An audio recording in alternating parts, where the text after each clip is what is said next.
besieged by hedgehogs, the tiny creatures who serve as Sega's mascot. There they are. Ah, he uses pensive right there. Now. That's a new one. Yes, maybe he's seen all that there is to see, and he's just going to hang out there. His buddy's just like, oh, this must be the good corner. No, yeah, he still maintains hope. I think he's trying to. He really is trying to escape. He is. There's much he's got a nicer set places. of cojones that do hedgehogs have those? I'm sure. Okay. The boy ones, at least. Oh, yes. look, they're whittling. Yes, Sonic the Hedgehog is a cuddly, iconic character, and there's no room for that in the harsh, hooker-battering world of console gaming anymore. People today want a hedgehog who shoots people and has an edge. And thus, we get a brand new hands-on preview of Shadow the Hedgehog. What if he pees? Probably.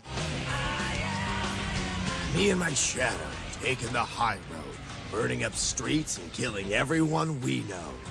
Every gamer's favorite mystical force rat is back, and he's got an entirely new way of looking at things, and killing things, and running, and flying. And he still loves gold rings, too. Shadow the Hedgehog brings a new hog into the gaming sty. Shadow is dark, Shadow is trouble, and Shadow is rude. Why don't you just back off? What can you say about a pissed-off hedgehog tinged with charmless urban alienation and an arsenal of street weapons? I don't know. Say something. There's no place like home, and guess what? It's being invaded. An evil alien race has come to torch the place where you keep your stuff. As Shadow, you'll be given a choice between justice and wicked. Sonic and his sugary pals naturally want you to fight against the aliens. The evil overlord wants you to fight with him. You'll notice 2 meters. One fills up with the power of evil, and one with good. Once you've maxed one of them, you're ready for one of Shadow's special moves, like Chaos Blast. The game sticks to the Sonic pedigree in terms of exploiting vertiginous space-defying flight paths. Platforming is, of course, present and accounted for, and early peaks and leaps look to be quite challenging. We couldn't keep the Hedgehog from becoming an NRA member, and it also seems like we can't keep him out of an array of transportation types either. This time around, Shadow will be behind the handlebars and wheels of cars, motorcycles, and birds in flight. Since everyone is out to get old Shad, he'll be armed to the teeth with an array of weapon pickups. Shotguns and M16s are laying around and waiting to be put to good use. There's also a virtual armada of fire-belching lasers and cannons and road signs. Damn it. Shadow's got great moves, like the classic Hedgehog homing attack and jump kick ability. The game leads you on a clear path forward. You'll be able to repeat levels to improve your score and to watch different aspects of the story arc develop. Do these fools really believe they can stop me? The game seems to know when to reach back into Sonic's more memorable topographic curvature. Dizzying 360s crush it in gold ring bling and soaring leaps into existential shadowy bliss, complete what the mind expects the hog to be capable of. The game promises more freedom as warp points can deliver you between worlds, where you can pick up where you left off on the gold ring food chain. The game will ship with vertical split-screen multiplayer, offering a variety of dual gaming possibilities. Will Shadow emerge from himself as the next big step in the franchise? Find out this winter.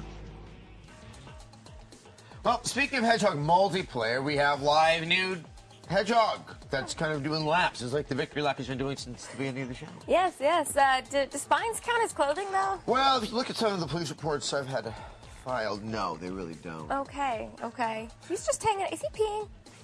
Is he peeing? No, he's not peeing. I think he's just being pensive.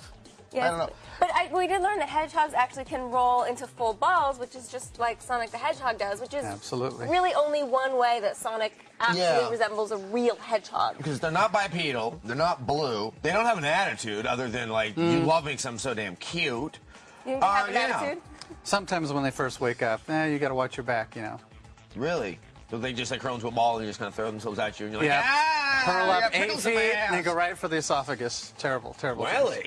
We have a puppet that does that. So I guess also you were mentioning that they like to rub themselves in poisonous toads? Absolutely. As one of the defenses, you'd think this would be enough of a defense, but a lot of predators can just rip into that. So what they do, they'll actually kill a nice toad out there in the wild, and they'll actually anoint themselves, take the poison from the toad, and actually rub it on the back of their quills. So if something does get a mouth around it, that's a good deterrent, 'cause it's not so good. So for those like stupid kids that can't find paint to huff and they go to lick toes, they also lick hedgehogs. Which for me would be hysterical because someone who licks something that's prickly, well, I would do something that's stupid but not in the attempt to actually see the walls breathe or anything like that. Right. Right. Right, because we're all out of college now. Okay, and also let's just clarify, just because people are looking at these things thinking they're really cute, you cannot keep them as pets legally in the United States. No, you have to have very special permits, and these are mainly used for education. Education. I feel educated. Oh, I feel smarter. I mean, I now know that I never pull off the cuteness of the hedgehog. That's true. Though I can curl up in a ball when I'm scared. Yes, I've seen that many times. Right now, see? Look. Just the hedgehog's still way cuter than that. Really? Come on, hold on. I'm moving my nose. No, Yeah, no. look.